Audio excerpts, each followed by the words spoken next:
সম্পর্ক। তাদের 9টা 5টা অফিসের টাইম নাই। তারা জানাজা থেকে শুরু করে লাশের দাফন থেকে শুরু করে সুন্নতে খতনা, নাকফুল ফুটানো, তারপর হচ্ছে যে প্রসব, যে প্রথম বাচ্চা যে জন্ম হয়, প্রত্যেকটা জায়গায় আমরা যাদের উপস্থিতি পাই সেটা হচ্ছে স্থানীয় যারা প্রতিনিধি আছে তাদের।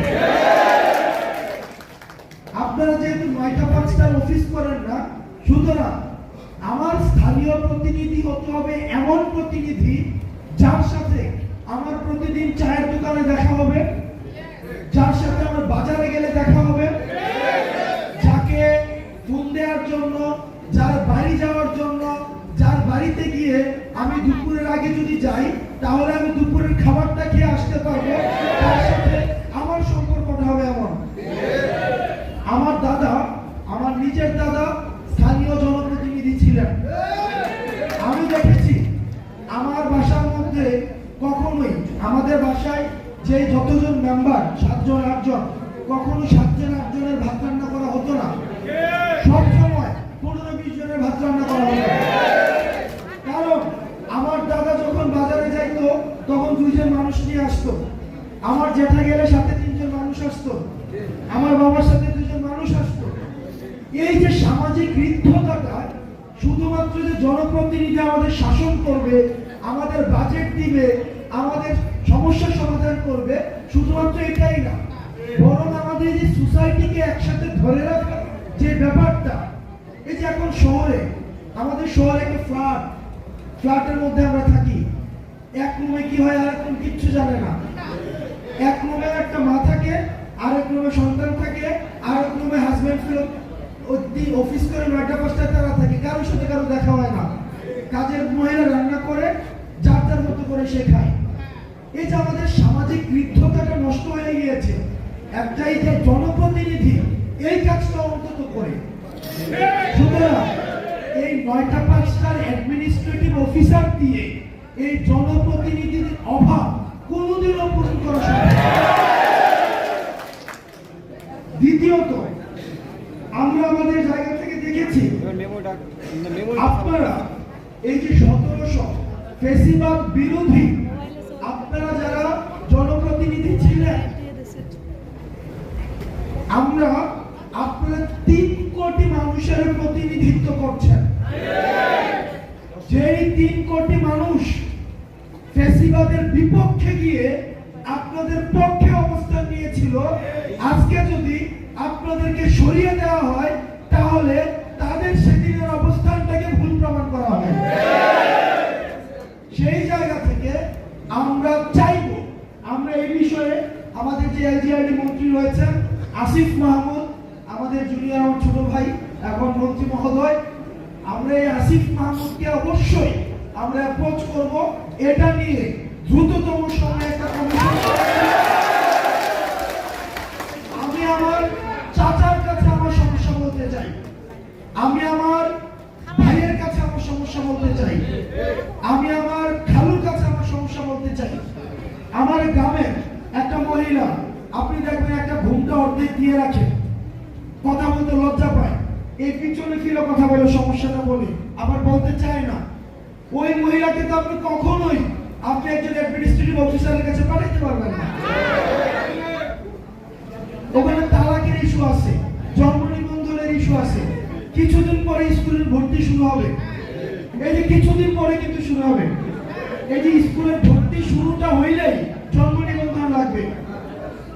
এই জন্ম নিবন্ধন একটা অ্যাডমিনিস্ট্রেটিভ অফিসার তার এই রুটিন ওয়ার্ক কমপ্লিট করে এই পুরো প্রক্রিয়া সম্পন্ন করা, এটা কোনোভাবেই সম্ভব না। আমার এলাকায় কয়জনের জন্ম হয়, কয়জনের মৃত্যু হয়, কয়জনের জানাজা হবে, কয়জনের কি হবে, এটা কিন্তু জনপ্রতিনিধি ভালো বুঝবে। সেই জায়গা থেকে আমরা আমাদের অবস্থান স্পষ্ট। এই ফেসিবাদের এই ভয়ের অনেকে আপনাদের জেলে যেতে হয়েছে, আমি অনেককে চিনি যারা জেলে থেকে নির্বাচন করে হচ্ছে জিতেছে। তো ওই মানুষগুলোকে আমরা সম্মান জানাতে চাই। আর আজকে এই 4 দেয়ালের মধ্যে যারা রয়েছে, আমরা বিশ্বাস করি তারা হচ্ছে ফেসিবাদ বিরোধী শক্তি। যদি সেটা না হতো তাহলে তারা কখনোই এই সেমিনার রুমে অন্তত আমাদের সামনে আসতো না। আমরা আপনাদের যে ন্যায্য দাবি, এই ন্যায্য দাবি বাস্তবায়নে আমরা অবশ্যই কাজ করব। এবার পরবর্তী বাংলাদেশ বিনির্মাণের ক্ষেত্রে আমরা ছোট মানুষ, আমাদের অভিজ্ঞতা কম, আমরা শিখছি, আমরা দেখছি, আমরা ঠেকছি, আমরা ভুল করছি এবং আমরা শিখছি। আপনারা যারা আছেন, আপনারা অনেক বছর ধরে মানুষকে চিনেন, আপনারা মানুষের কাছে যান, তাদের হাড়িতে কি রান্না হয় সেই খোঁজ আপনাদের কাছে আছে। আপনারা আমাদেরকে পরামর্শ দিবেন এবং আমরা একসাথে গ্রামে পৌঁছাইতে চাই। আমরা শহরে বসে এসি রুমে প্রেস কনফারেন্স করে যতই বক্তব্য বিবৃতি দেই, এগুলো হচ্ছে গ্রামের মানুষ পর্যন্ত পৌঁছায় না। দিন শেষে আমার মাটিতে ফিরে যেতে হবে, আমার গ্রামে ফিরে যেতে হবে। এই শহরের প্রেস কনফারেন্সের এসি রুমে যারা হচ্ছে বক্তব্য বিবৃতি দেয়, তাদের জানাজার জন্য কিন্তু ঠিকই তাদের গ্রামে নিয়ে যেতে হবে। আমরা আপনাদেরকে সাথে নিয়ে, আন্দোলনটা হয়েছিল শহরে, আমরা আপনাদেরকে সাথে নিয়ে আমরা প্রত্যন্ত এলাকার গ্রামের প্রান্তিক মানুষদের কাছে আমরা পৌঁছাইতে চাই এবং সেক্ষেত্রে আমরা আপনাদের সহযোগিতা চাই। আমরা আপনাদের মধ্য দিয়ে, আপনাদের সহযোগিতা নিয়ে আমরা ওই গ্রামের মানুষদের কথাগুলোকে আমরা হচ্ছে শহরে আমরা হচ্ছে পৌঁছে দিব এবং সেই জায়গা থেকে এই অন্তর্বর্তীকালীন সরকারকে সফল করা এবং পরবর্তী বাংলাদেশ বিনির্মাণ করার ক্ষেত্রে আপনাদের অবদান অপরিসীম। সর্বশেষ কথা,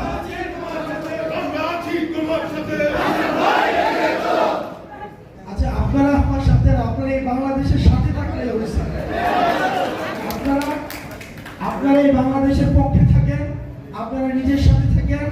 আমরা যখন সবাই বাংলাদেশের পক্ষে থাকবো, তখন এই ভারতে বসে যে দালালরা আছে, ফ্যাসিস্টরা আছে, যত ষড়যন্ত্র করুক না কেন, কখনোই কিছু করতে পারবে না।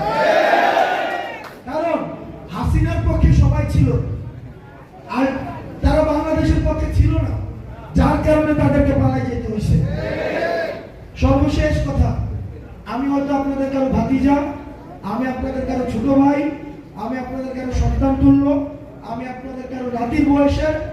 আমি আপনাদের কাছে একটা অনুরোধ করব, আপনারা দয়া করে এমন রাজনীতি করবেন যে রাজনীতি করলে ক্ষমতায় না থাকলেও যেন পালাই যেতে পারে। আপনারা ভালো থাকবেন।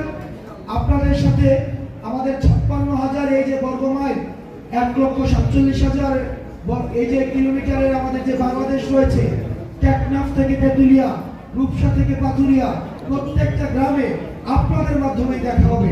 আসসালামু আলাইকুম ওয়া রাহমাতুল্লাহ।